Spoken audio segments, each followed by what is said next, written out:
I've told this story before, but it bears repeating.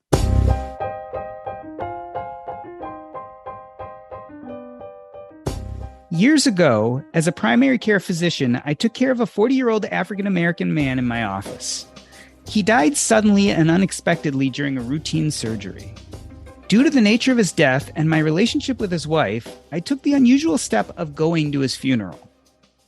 The church was but a few blocks from my house, but it might have been a whole other world. There I was, surrounded by 500 Black people, mourning, celebrating, and comforting each other. A whole community inside my community that I had spent decades ignoring, or more precisely, not seeing. We do the same, coincidentally, in the personal finance world. We follow, listen to, and read people who look and sound exactly like us. And we miss out on so much. Today, I'm going to introduce you to another community that you may not understand or relate to, but I hope, after this episode at least, you'll begin to see. Jason and Amanda decided to intertwine their lives both emotionally and financially when they chose each other as partners. In their case, however, their decision turned out to be a tad more complicated than expected. We'll discuss why in a moment, but first, Jason and Amanda, welcome to Earn and Invest. Amanda, tell me how you and Jason first met. So Jason and I first met about 5 years ago around Christmas time. We both went to a meetup that was for people who identify as polyamorous, which means people who choose and practice having multiple romantic partners in their lives. So we met at a Christmas event. It was a white elephant Christmas gift exchange. We sat next to each other, couldn't stop chatting. I went with my other partners at the time as well. Yeah, the relationship just sort of bloomed from there. Jason, we've heard the term polyamory before. Tell us about how you discovered the polyamorous lifestyle. Why did it appeal to you? And how did you eventually jump into being part of that community? So for me, I read a book a long time ago, I want to say at least 10 years now, called Sex at Dawn. And it's basically an anthropological study of why humans probably aren't as innately monogamous as we think. And for me, that was sort of a light bulb moment where I was like, oh, this explains so many things for me. Like a really good example would be I never understood love triangles in movies. Like the simple answer was, I was always like, wait, why can't you? What's stopping you from loving them both? That just never really clicked for me and it didn't make any sense. And I kind of remember that even as a kid. So that's sort of where it started. And then I got separated, I want to say about 8.5 years ago now. And that was sort of my chance to start, living as a polyamorous person, as opposed to a monogamous person. I had been in a marriage we had almost made 14 years of marriage. And we separated for actually reasons that were completely unrelated to non-monogamy. But we separated, and that was sort of okay, great, I get to do this the way I want to do it from now on. Because back 14, 15 years ago when I met my, then spouse, it was the default, and it was not even clear that there were other options. Jason, help me understand here. It's a difficult question, but it's one I feel like needs to be asked. You mentioned both sexual activity as well as love. Is polyamory about sex? Is it about love? Is it about both? It's way more about the love part than the sex part. So the non-monogamy is a really wide spectrum, like a lot of things are spectrums. So, for example, there's swinging, which is much more about sex and not so much about relationships. And then polyamory is sort of on the other side, where it's way more about the relationships, and sex is just sort of not a byproduct. That's a really bad way to put it, but it's just another piece of the puzzle, right? Like sex is often pretty well intertwined with romantic relationships, but it's not the focus, though lots of people tend to focus on that when they talk about or, hear about polyamory or think about it for the first time. So Amanda, when we talk about a traditional relationship, right, we talk about couples or we talk about marriage. Tell me about the organizational units of polyamory. How do people connect? With the caveat that everyone practices polyamory a little bit differently. The way that we practice and the way that most of our friends in our community practice is what we call a non-hierarchical system of polyamory. A lot of people come into polyamory already married or decide to marry one of their partners, but that doesn't necessarily give them a romantically different stage of importance in the relationship unit as others. Also, we practice something. So my partners all know each other. They're all friendly enough with each other that we could sit down at a kitchen table and have dinner together. That's called kitchen table polyamory. And some people practice where the partners don't want to know each other and don't want to know details or anything, and that's more parallel. But the way that we practice, and most of our friends and community practice, is more of a kitchen table setup where my spouse and my other partner and Jason all know each other. They get along with each other. We have dinners and parties and game nights and things like that with each other. Amanda, you just used the term spouse. Is that a term you would use for all of your partners or one specifically? I use that term specifically because I married my spouse again when I was, 10 years ago, before we opened up our marriage, before we decided to go down the polyamorous route. In that way, it's just a delineator of the fact that we have a legally binding agreement, right? That my spouse gets health insurance benefits through my work, all the other things that come with being legally binding as a spouse. But, and she'll say this as well, we don't see each other's relationships as inherently stronger, better, more secure than any of our other relationships that we have. And I also want to just clarify here, you have a set of partners, but those partners are not involved with each other on that level, right? They may be friendly, but they're not actually in relationships together. Yes, correct. It does get a little complicated when that changes. It's not like there's rules or anything like that. My partners are usually welcome to do whatever they would like to do as long as there's honesty and openness with everyone. When my spouse and I did open up, we did both date the same person for a while. And so it was the three of us in a relationship all with each other, which was wonderful. And, it worked. It was very tricky. If you can think about everything that comes with just having one relationship, just double that. And it's, a lot more of the same types of complications that come with one. But it was lovely. Right now, that's not the case. Right now, everyone is dating and none of our partners happen to be dating each other.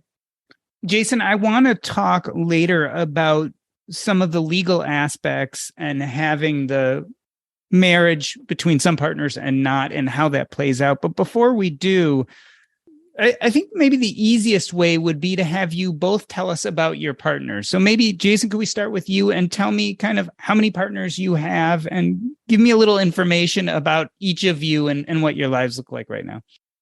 Sure. Mine's relatively simple.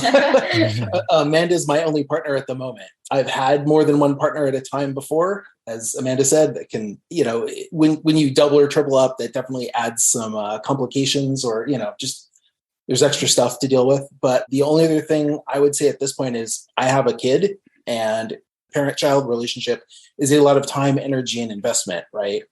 So a lot of time polyamorous folks like to note that love may be infinite, but time isn't. So, so from my perspective, between Amanda and my daughter, I already have a good amount of time spent. And Amanda, do you want to talk about some of your relationships? Yeah, happy to. Aside from Jason, my spouse, we've been married for 10 years now. She lives separately from me. We were living together up until recently, where we had to move and we couldn't find a good affordable place for us to still live together. I was living with her and her partner, and it's a tough market here in California to find a place that can accommodate all three of us. So she is living right now with her other partner, and we still see each other a couple of times a week for our dates. We, talk all the time. We're still very close with each other. We celebrated our anniversary together this year. She has 3 other partners aside from me. So that keeps her also very happy and busy. And then my other partner currently, his name is James. He, what to say about James? Is there anything in specific? No, just trying to get a feel for kind of what this lifestyle looks like for you. Okay. So you have 3 partners in total right now. Is that correct? 3 partners in total. Yes. Mm-hmm. Okay. And Jason, as I'm watching Amanda talk about her other partners, you're laughing and smiling and nodding your head. I mean, is there room for jealousy in this space? Because it would seem to me that it would almost have to be there at times, right? That's a classic question. Sure, there's jealousy on occasion, but it's way more about, I'm trying to think how to say this. It's more like, hey, you know it's going to happen. It's better to have tools to handle it and deal with it rather than let it control your life or your, reactions. So yeah, on occasion there's some jealousy. Like if Amanda's off doing something fun with one of her partners and it's like, oh man, I wish I was doing that with them. That's more of a FOMO thing than a jealousy thing. But that can happen on occasion. And I'm sure it happens in reverse on occasion too, right? Like Amanda and I were on a trip recently, and I'm sure everybody else wishes they were able to come, for example. Mm-hmm. I don't know. Jealousy is like one of those things that it's definitely hard mode on relationships, and like being prepared for it is super important, right? Like never want to expect that like you're not going to be jealous or whatever. For me, jealousy and envy and insecurity was a huge issue when we first opened up, when me and my spouse first opened up. And it's amazing the feelings that we get and why we get jealous when we get jealous, I think is the biggest thing. Is, am I jealous because I don't want my partner to be happy with another person? No, I'm jealous because I'm not the one that's providing that happiness to my partner. Well, then what do we do with that? What are ways to mitigate that? Oh, I can plan more things with my partner. I can talk to my partner about it and maybe see how excited, and inevitably their excitement isn't contagious and infectious. And every single time you get that jealousy, that insecurity that comes up, you get better and better and better at dealing with it. So it is a lot of self-care, building self-confidence, building self-security in myself, and learning my own hobbies and my own friendships and, my own ways to mitigate those feelings when they come up. So like right now, James is off in Europe. And so, yes, there's a lot of FOMO, which is fear of missing out while he's off traveling and having a wonderful time. But again, I can be excited for whenever he gets back and all of that comes with it. Jason, as I listen to you and Amanda, I get the strong feeling that you know who you are. That's one thing, but then there's family and friends. Tell me, Jason, about the reaction from family and friends when you went public with the fact that you were living this lifestyle, that in fact your partner had other partners. Yeah. So let's see. My parents were definitely surprised. It took them a little while to get used to the idea. And I know they're still kind of worried from the, hey, you're not doing the traditional, get married, have kids, stay married forever, that sort of support system that you get from a marriage and a partnership like that. Strangely enough, that's sort of like the FI thing, right? Where a lot of people are like, hey, wait, you're doing something really different. And that brings up really strong emotions. And I'm going to get all kind of, judgy about you and your choices in this aspect. So it's funny, non-traditional communities like this tend to have a lot of similarities, I have found. But so my parents are ultimately supportive. We do dinner with Amanda and my parents basically as much as we can. I'm really lucky that they live here. My sister was more of the kind of judgy type, unfortunately. And I don't think she meant to be. It's just more of that's how it popped out. I kind of got like reflex questions that were, again, I don't think they were intentionally judgy, but they were. And, that's to be expected. I'm what I call soft out at work, which is to say I don't actively hide it, but I also don't trumpet it, right? The polyamory is not a protected classification in any way, shape, or form. So I figure I'll sort of split the difference there. Luckily, I work at a pretty very well run and company full of good, smart, capable people. And it's never really been an issue. Amanda, tell me about your upbringing. Were your parents a little more conservative? And if so, how has this conversation gone with them? Yeah, they're very conservative. To the point where, growing up, I wasn't supposed to date until I was married. It was a very conservative upbringing. So my parents are, I have to give them credit for being so incredibly patient and open-minded with me. And I think that just being patient, both of us being patient with each other, has really helped our relationship a lot. When I first came out to them as being polyamorous, it was while I was taking them on a vacation. And so, it was very like, and massaged the idea in a good way. But it took them a couple of years to really understand that, number one, that me and my spouse were not divorcing, that nothing was wrong with our relationship, that we decided to pursue this lifestyle, that it was making both of us happy. And the fact that introducing more people into our lives was actually such a benefit, that not a harm. It didn't take away. It just gave us more people to take care of each other, to support each other. There's a lot of love in our lives. Last year, I had an injury that I needed surgery for, and my mom was so worried that she flew out from across the country to see me, only to be surrounded by all of my partners who would take shifts taking care of me and cook food for me and all of that. So they've really come around to it. Every time they call, they ask about each and every one of my partners by name. And as far as coming out in other ways, coming out to friends, they've been very supportive of us here. We haven't really had any trouble or anything with there. But I would say that similarly with Jason, I'm soft out at my workplace. It's not something I actively try to hide, but it is something that I don't advertise, that I'm very careful about who finds out. There's definitely some people that have expressed more conservative views where I work. But even with that, I've been at my company long enough, have enough seniority that I don't have to worry about the fate of my job. So yeah. It's lots of pluses and minuses, but we're really lucky to have supportive families. So I want to talk a little bit about the ties that bind people together in a polyamorous relationship. We've clearly talked about the emotional, and certainly as you were talking about that surgery and people being there for you, really there seems like a real bond of family there. What we haven't really talked about yet is the financial bonds. Talk to me a little bit about how the polyamorous community looks at financial bonds between partners. Are there different models, and how do people start to address those, Jason? Is it straightforward? No, it's not, since marriages assume two people and, only two people. And marriages come with a lot of financial and legal benefits and protections and things. So there are ways that we really haven't looked into yet, but there are ways to set up other financial arrangements to help with, for example, like maybe using an LLC to buy a house if you wanted to buy a house with a partner or partners. There are things like that one can do to set things up differently. At the moment, Amanda and I, as far as I know, everybody except your spouse, we all have separate finances. So, and even you and your spouse have mostly separate finances at this point.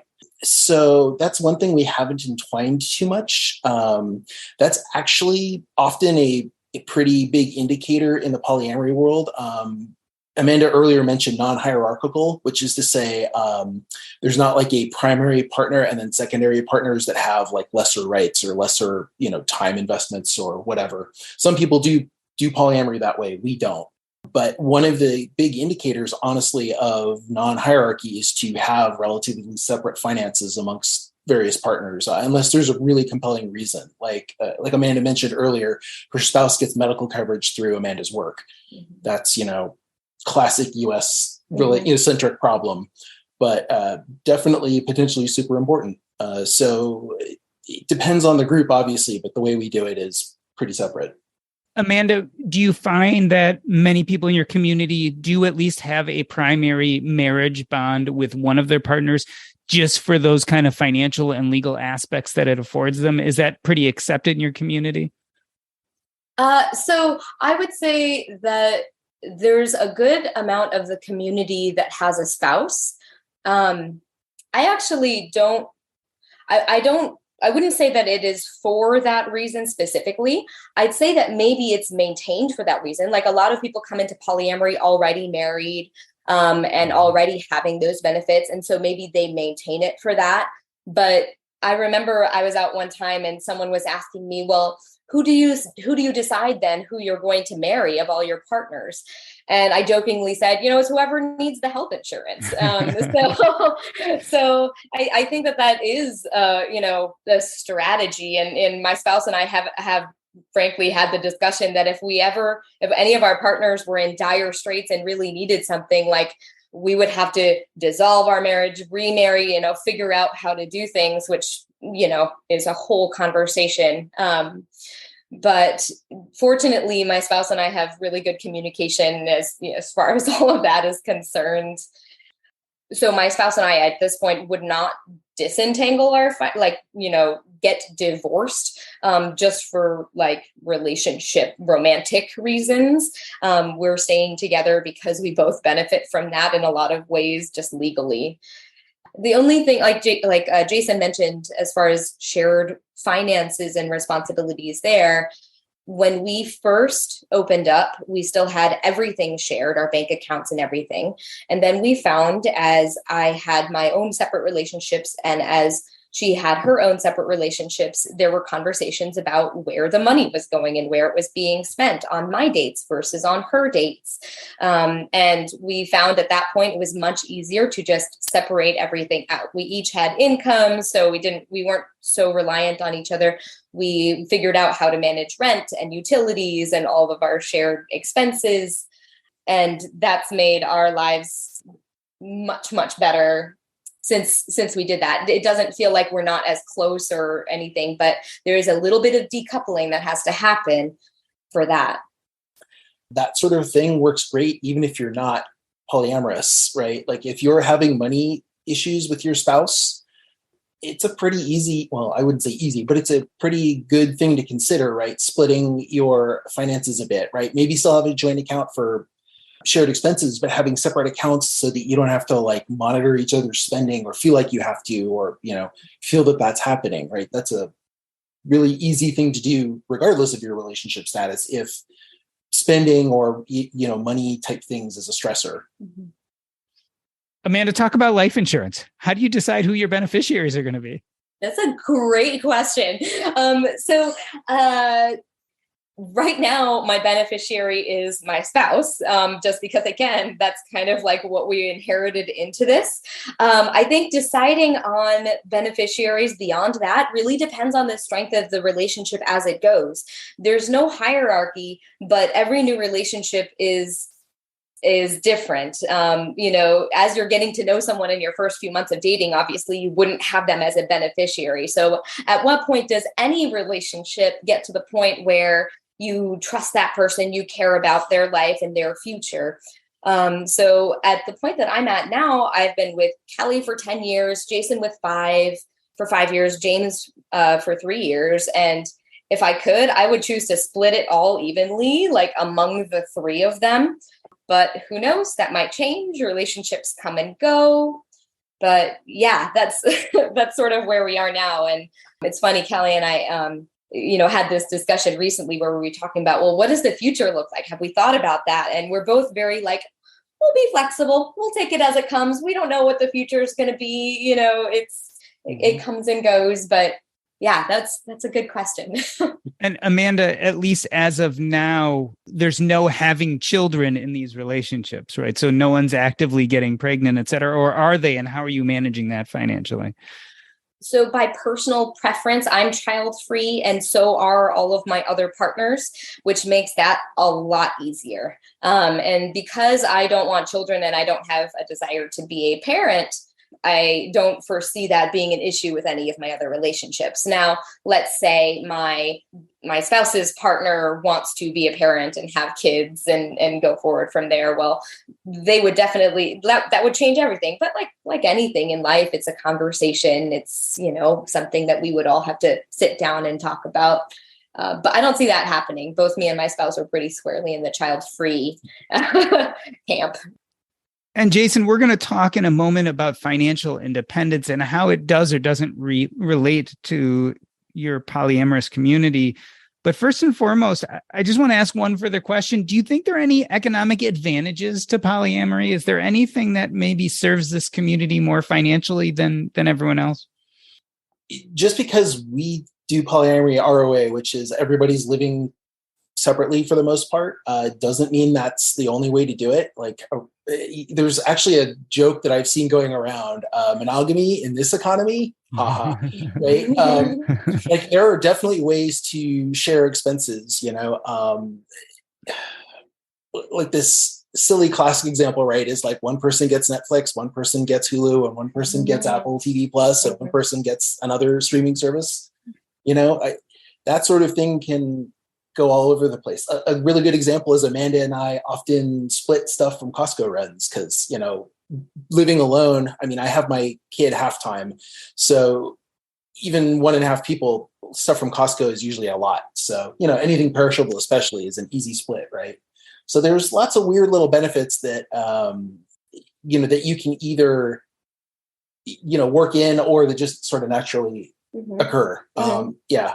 We have built-in house sitters and dog sitters in our community. And, my car broke down. Which of my 3 people am I going to call to help me? So in that way, I think we can mitigate a lot of the little oops expenditures since we have that community built in. Yeah.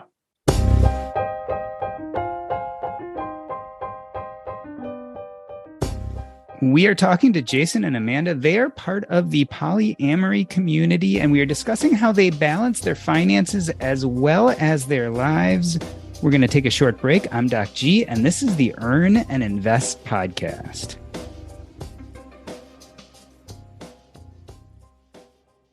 Hey everybody, just a quick reminder, today is Monday, and on Thursday from 4 to 7, I will be in San Diego at BJ's in Mission Hills. We are doing a Taking Stock book launch, and I'm excited to see you there. There will be a book provider. Books will be available. I'll be signing them. We will hang out, drink beer, and eat pizza. I would love to see you there. The easiest way to sign up is just go to earnandinvest.com/San Diego. Again, that's earnandinvest.com/San Diego. Hang out with me at BJ's Thursday, 4 to 7 this week. We would love to see you there, but make sure you do go sign up by going to earnandinvest.com/San Diego. Now back to the show.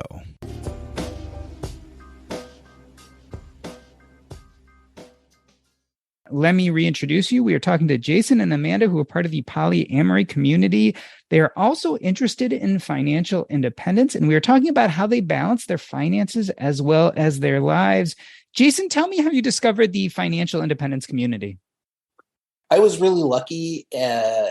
One of my first real professional jobs was at a discount stock brokerage. So I got a lot of sort of beginner stock level information, learned about index funds way back when. So I was sort of doing part of FI way back when, but back then everybody was like, if you save 10% of your income, you're doing great. That was sort of the accepted wisdom. Then I found Mr. Money Mustache one day. I think some other blog I was reading pointed something out. It was a totally separate blog. It wasn't about finances. And it had a link to MMM about him, I think, taking his kid out of school for a while or something. Anyway, so I was like, oh, this guy's interesting. Let me read some more. And yeah, a couple days later, very bleary-eyed, I was like, holy crap, this is amazing. Again, when I separated, that was a time to start doing things a little bit more my way. A classic issue in FI is, the reluctant spouse. And again, my ex-wife is a wonderful person, just that wasn't her desire. And that's fine. But for me, it was like, okay, great. Now I can really optimize things and cut brutally on the things that I just don't care about, and start from there and see where I'm going to get to. The other thing that was really exciting, as I realized, time is your most valuable asset. And I was already pretty late in the game, which is fine. I just turned 49 recently. I found MMM about 8 years ago, maybe 7 years ago. Don't remember exactly. Anyway, but I'm super excited to be explaining all this to my daughter and to help her figure out the right path for her to be as FI as possible, as early as possible, but without, to use a term from your book, to not be the first brother about it any more than necessary. And she's pretty excited, which is awesome. So, Amanda, Jason mentioned the reluctant spouse. I feel like we should be talking about the reluctant spouses possibly in this community. But so he introduced this concept to you. If that's the case, how did it sound when you first heard him talking about financial independence? So, yeah, he introduced it to me 5 years ago at a time where I don't think I was ready to hear it. Number one, because it was always tied in with the retire early concept. And here I am loving my job. I had just gotten done with my training period. And I'm like, retire early? No way. Like, I want to work until I'm 68 years old, and so, this isn't for me. I don't need to worry about all of this. I'm just going to pay off my loans. Like, I don't need to worry about this. And so I did. And I spent a few years of the, first years of the relationship. And he's quietly in my head, like, let me know when you're ready. Let me know when you're ready. Finally, like in the past year, especially after my debts are paid off, I was like, okay, what is this FI thing after all? And in the past month or so, I've had a nice little whirlwind of information. And at this point, I'm at the point where I'm bought into this, and I've talked to my parents about it. And initially they were like, well, what are you talking about? And well, now my mom's totally on board with it too. And she's like doing her own investing and for the first time ever. And then talking to my spouse about it. So that was a big deal. We still have a shared investment account. And so then I had to present this whole idea of FI, which it's really hard to make it not sound like a cult of thinking. Yes, for sure. Right. But she took it very, very well. And now I just need to load her up with all of the books and everything to read up about it.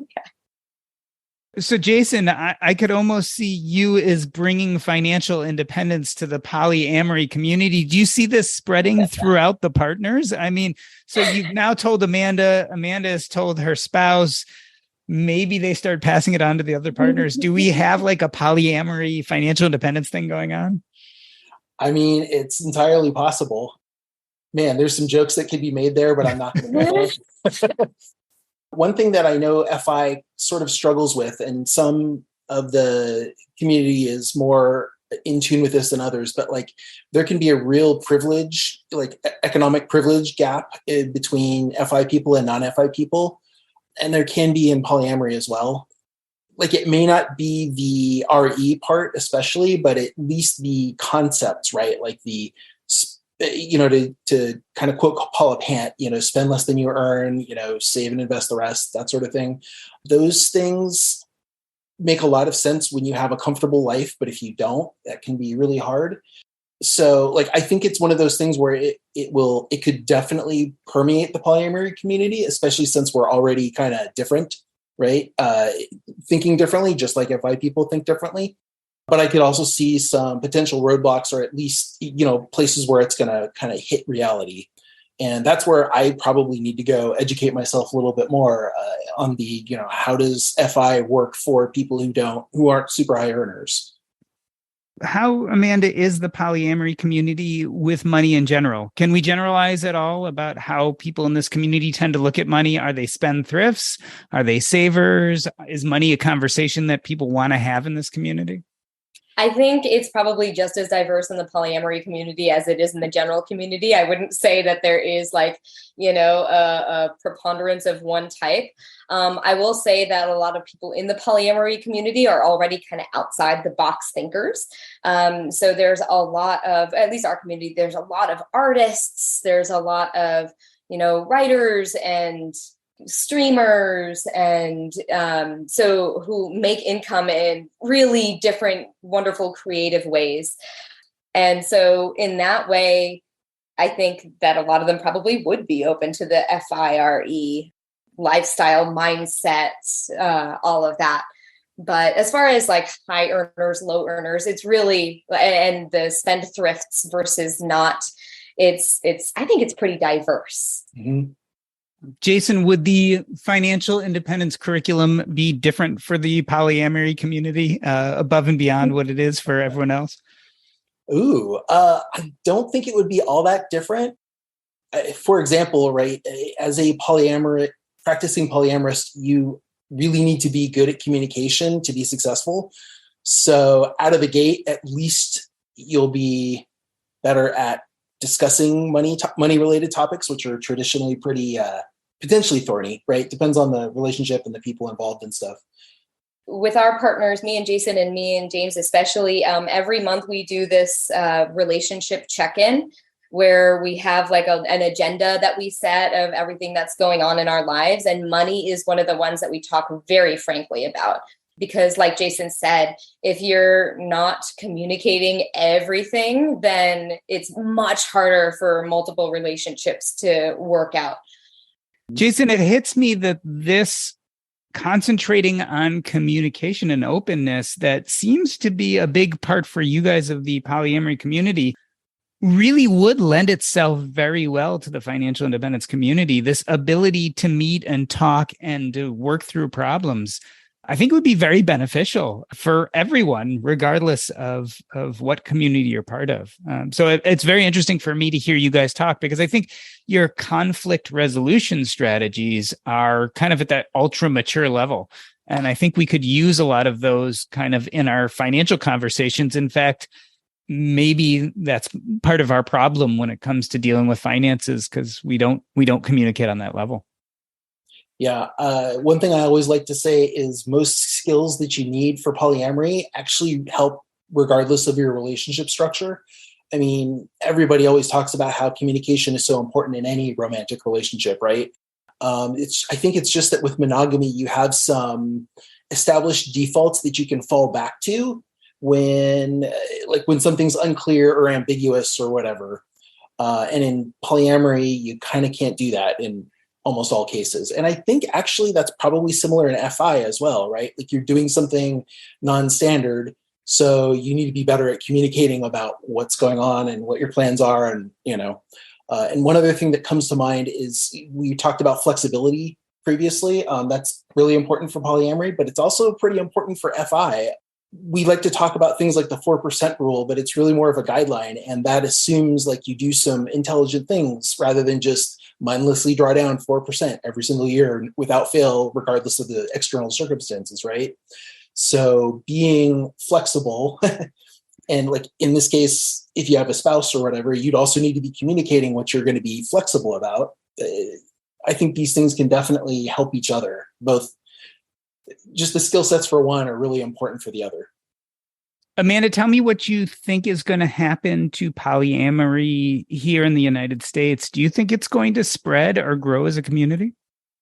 I think it will. I really hope that it does anyway. The only window I have, we have a few windows into it. The media is definitely giving us more and more examples of non-traditional relationships, whether that's queer relationships or, queer with kids, queer without kids. And it's nice to see that. And I only see that representation growing. And with more representation, more people are feeling less pressure to make the same decisions that were all, laid out to them. So if someone identifies as non-monogamous early on, there's a lot less pressure for them to, okay, nope, just squash that, go into the monogamous mindset because that's the only thing. And they can hopefully be more free to experience everything else. And also, I don't know, we talked to your daughter seems to be a good example. Like all her friends are, seem interesting and queer and exploring different types of lifestyles, and choices. So I feel like it is going to be something that we see more, especially something that we see more represented in the media. Hopefully stuff like this helps that too. Jason, what do you see as the biggest misconception right now about polyamory in the general populace? I mean, the classic one, so there's a really wonderful polyamory podcast called Poly Weekly. They've been doing it for a really long time. They have an amazingly huge back catalog, and it's wonderful for a beginner or anybody who's just, interested, or even an old hand who, might pick and choose their episodes. But like their tagline at the end is always, it's not just about the sex. And that's really the biggest misconception, because everybody just seems to glom onto that first. So I would say the big misconception is, for polyamory in particular, it's way more about the relationships and the emotions than the sex. And Amanda, what do you think the biggest challenge to the community is going forward right now?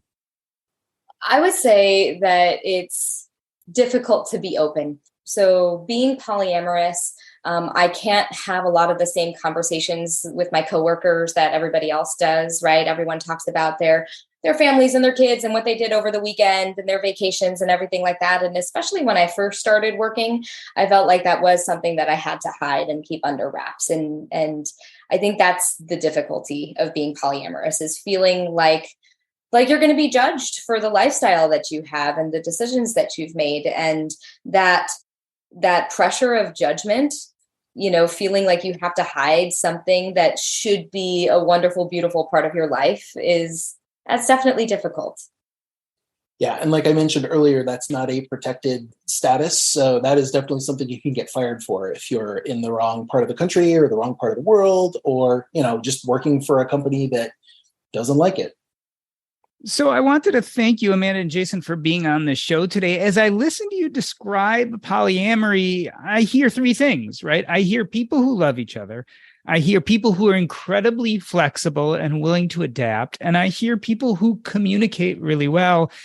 And what I love about that is I think that's exactly what makes you also good at your finances, whether that's financial independence or whatever model you look at.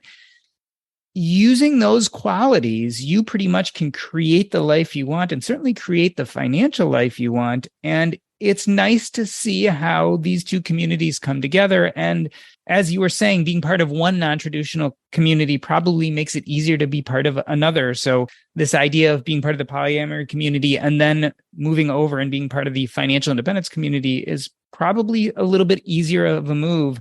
I wanted to end this episode the way I end every episode, by asking you what is up next in your life. And as opposed to asking where people can find you, I'll ask, where can we find more information about polyamory? So Amanda, let's start with you. What is up next in your guys' lives? Well, going into the holiday season, I have some more travel plans with each of my partners. Me and my spouse and her partner are going away for a trip. When we think about what's up next, whether big, small, big, long term, short term, like I said, we're all so flexible. We've had so many things change over the past 3 years that it's impossible to say, what are big things that are coming. It's a nice way to enjoy each of the little small moments and the trips, the date nights, and everything that we have together. And then just kind of take things as it comes. So yeah, some wonderful vacations that are planned, wonderful trips together. We're all going on a huge trip together next March for a week. So that'll be wonderful. So yeah, all good things. And Jason, if people want to learn more about polyamory, what are some good ways for them to do that? I'm going to recommend another podcast. Multiamory has been around for a good long while. Also, the Poly Weekly podcast that I mentioned earlier. Those are both good. Multiamory has a pretty darn good website.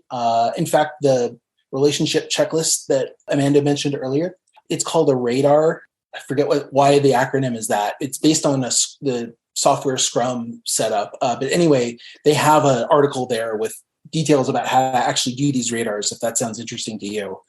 But those are two really good starter resources to get some ideas for what this is about and whether it would be of interest to you. And like I said, even if you're monogamous and you're diehard monogamous and you've chosen that and you're very comfortable with it, the skills that you need for polyamory translate perfectly into monogamy as well. So, if you're interested in learning stuff when it comes to relationship skills, they're amazing. One more resource that I wanted to add in there is my partner, James, actually has his own podcast, which is actually very similar to yours, Jordan, where he interviews people who are practicing polyamory. He also interviews therapists and other specialists, that have that kind of specialty in non-monogamous relationships. And so that podcast is called Practicing Polyamory. And he's unfortunately not doing new episodes right now, but he's got a back catalog of 100 and some odd episodes. That's really nice, I think, for introduction, just to see what people's experiences are like. And I cannot believe I didn't add that on my list. Holy crap. Yes, thank you. Yeah. This has been the Earn and Invest podcast. On behalf of myself, Doc G, I'd like to thank Jason and Amanda. That's a wrap.